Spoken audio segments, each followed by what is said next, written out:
جلیبیب رضی الله عنه دا یو صحابي د رسول صلی الله علیه وسلم په جومات کې اوسېدو غریب انسان او د رسول صلی الله علیه وسلم د جومات په اخره کې یو ځای جوړ شوی چې هغې ته صفه به ویلی کېده او په دې کې به دا غریبانان طالبان د دین د پراته وو چې کوم به لرو لرو نه راغلي وو کورونه به یې نه وو یا به د دغه علاقې و خو ځای به یې نه وو مالته به پراته وو بس علم به یې هم زده کوو دا مالداره صحابه کرام به راتلو هغوی به خرچې کولې رسول صلی الله علیه وسلم کور ته چې به څه راغلو نو رسول صلی الله علیه وسلم به هغوی ته آواز وکړو یو په هغو کې ابو هریره رضی الله عنه هغه هم د دې غریبانو سره ناست غټ غټ صحابه کرام او غټ مجاهدین ګوره په دغه ځای کې پاتې شوي دي په دغه مدرسه کې د رسول الله صلی الله علیه وسلم سره د هغه غربت چې کوم په هغوی باندې و یو په هغو کې جلیبیب رضی الله عنه نسب نه سخت کمزوری انسان او د مخ نه هم بدرنګه و او د باډۍ نه چیت و چې ورک غونته کې انسان و په دې خلکو کې ورک په دې و چې مالداره نه و ښایسته نه و نسب یې نه و مشهور نه و و د رسول صلی الله علیه وسلم په جومات کې پروت و د هغه په شاګردانو کې و علم به یې زده کوو بیا به ځان له ناست و یو ورځ ورته رسول صلی الله علیه وسلم وویل جلیبیب وویل واده نه کړې هغه وویل یا رسول الله واده موږ سره څوک واده کړي لا مال ولا نسب ولا جمال نه مال شته ولا نسب شته نه ښایست رسول صلی الله علیه وسلم کوشش وکړه الله به یې وکړي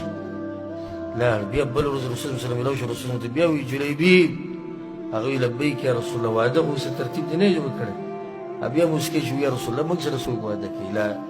لا مال ولا جمال او نه مال شته نه جمال شته نه نسب شته درې پیر ورته رسول صلی الله علیه وسلم بیا ووایي دا بیا جواب ورکړو بیا یو د انصارو په خاندان کې په یو چت خاندان کې د یو کس لور چې دی نو هغه کونډه شوه هغه کس د رسول صلی الله علیه وسلم خواله راغی رسول صلی الله علیه وسلم دا لور دې موږ له نه راکړې هغه د خوشحالۍ نه داسې ګډوډ شو له خوشحالۍ او یا رسول الله دا وخت به الله په موږ راوستو موږ ته انکار کوو زموږ دپاره شرف او عزت چې ته زموږ لور غواړې رسول صلی الله علیه وسلم ګوره ځان دپاره نه غواړه دغه جلیبیب دپاره غواړه هغه جلیبیب هسې کور کې مشوره کوو لا جلیبیب رسول صلی الله علیه وسلم ته یا رسول الله دې خلکو ته مه وایه رسول صلی الله علیه وسلم ته یې ولې وایي ما به کاسد ومومي سپک به مې ومومي دا خلک رښتې نه کوي ما سره رسول صلی الله علیه وسلم ته یې ولکنک عند الله لست بکاسد د الله په نسبت ته سپک نه یې ته خو ډېر دروند انسان یې اوچت انسان معیار خو دا نه دی چې خلک ستا باره کې څه وایي غټه خبره دا ده چې الله ستا باره کې څه وایي الله خو دې ته نه ګوري حدیث کې راغلي چې الله نه مال ته ګوري او نه نسب ته ګوري او نه جمال ته ګوري الله ګوري عمل او زړه ته ګوري چې کور ته ورغی کور کې خبرې وکړو رسول صلی الله علیه وسلم ستا لور غواړي هغه خوشحاله شو وایي ته له ما پسې تپوس نه ورکړی به وایي ځان لی نه غواړي جلیبیب لی غواړي وایي جلیبیب لی غواړي دې پسې پلانې راغلی موږ نه له ورکړي اوچت اوچت خاندان والا خلک راغلي نن جلیبیب لی دا موږ ورکوو دا لور یې هوښیاره وه هغې ورته اواز وکړ ورته ویې وایي څوک ما غواړي د جلیبیب لپاره وایي پیغمبر صلی الله علیه وسلم وایي پیغمبر خو ما نشي ضایع کولی تاسو د پیغمبر د خبرې نه مخکې کېږئ چې هغه ما جلیبیب له غواړي نو خو دې کې به خیر وي د هغوی د زړه ته هم دا خبره کوش پلار پلار یې په رسول صلی الله علیه وسلم پسې یا رسول الله موږ راضي یو رسول صلی الله علیه وسلم د جلیبیب لپاره واده وکړو او د اوچت خاندان کې یو ښایسته جنۍ چې خلکو به د هغې ارمان کوو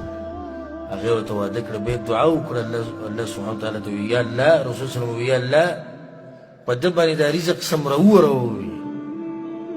او دا ژوند وله پراخه کړه سخت خوشحاله و جلیبیب رضی الله عنه سخت خوشحاله و خو یو څو ورځې نه وي تېرې چې د احد د غزا اعلان وشو دله خوند پوره اخیستی نو د دغه ښځې نه د هغه واده نه چې هغه کېدو نه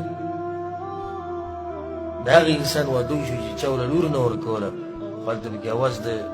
احد وشو د غزا وشو دا خو سم مؤمنان دي دوی سره وزرونه نشتي لکه څنګه چې د منافقانو سره به سل وزرو د دوی سره عذر نه و دی هم لاړ شریک شو په لښکر کې وراغه وی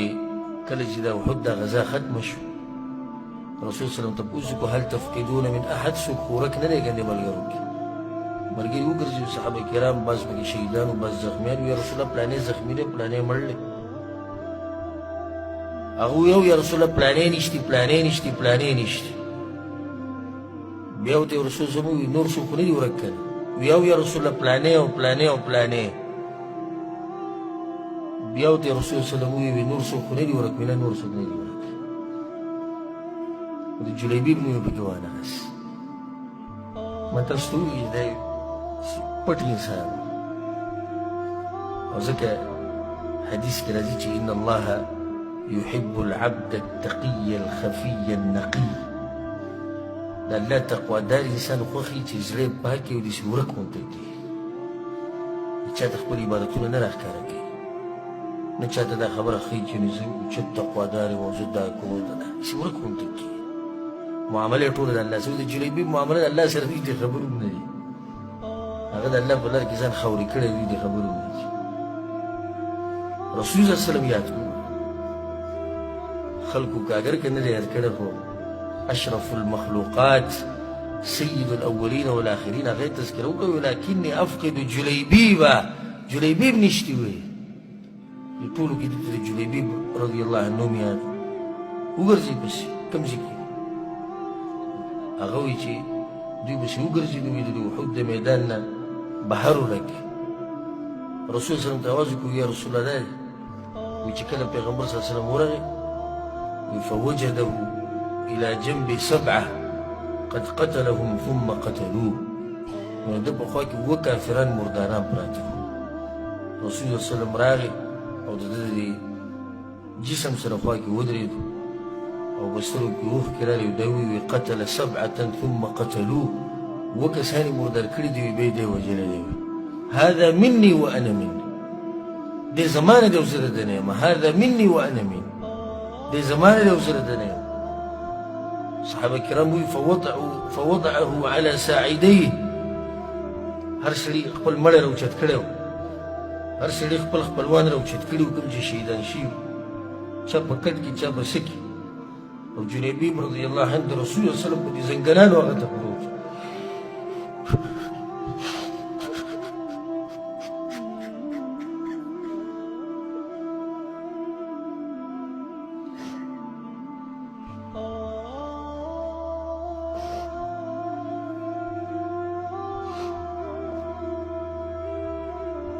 جلیبیب رضی الله عنه د رسول صلی الله علیه وسلم زنګنانو د هغه په مټو کې ليس له الا ساعداء النبي صلی الله علیه وسلم رسول صلی الله علیه وسلم دغه جنب د خپلو لاسونو کې نیولی فحفر له ووضع في قبره قبر وکنستی شو د خښولو پورې رسول صلی الله علیه وسلم په خپل غیږ کې نیولی او دا خبره به یې کوله وي دې زما نه دی او زه د ده نه یم دې زمانه د وزیر الدنیا رسول الله صلی الله علیه وسلم ته د هغه ایمان معلوم و د هغه تقوا د هغه دفاع د اسلام د هغه جوش د هغه جذبه ځکه زه تاسو ته دا وایم چې همیشه کوشش دا کوئ چې د الله په نظر کې درانه شي ډېر خلک داسې دي چې په دنیا کې ورک دي څوک یې نه پېژني خو په اسمانونو کې معروف دي جلیبیب رضی الله عنه اگر که د ملګرو په منځ کې ورک خو په اسمانونو کې ډېر مشهور او معروف پیغمبر صلی الله علیه وسلم پېژند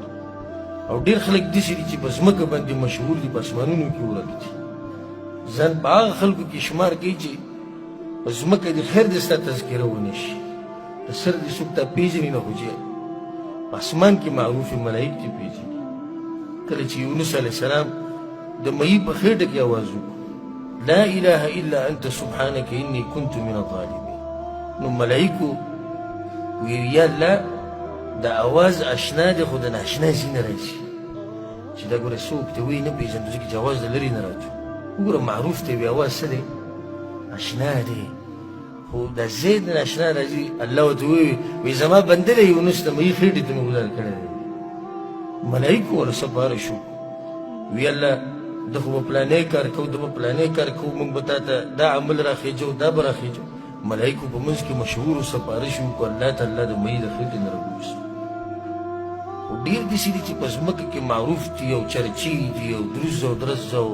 شور او شغرب او پلانې او علانې او ملک صاحب او خان صاحب او مالدار او زورور او نسب والا او ښایسته او مشهور او په اسمانونو کې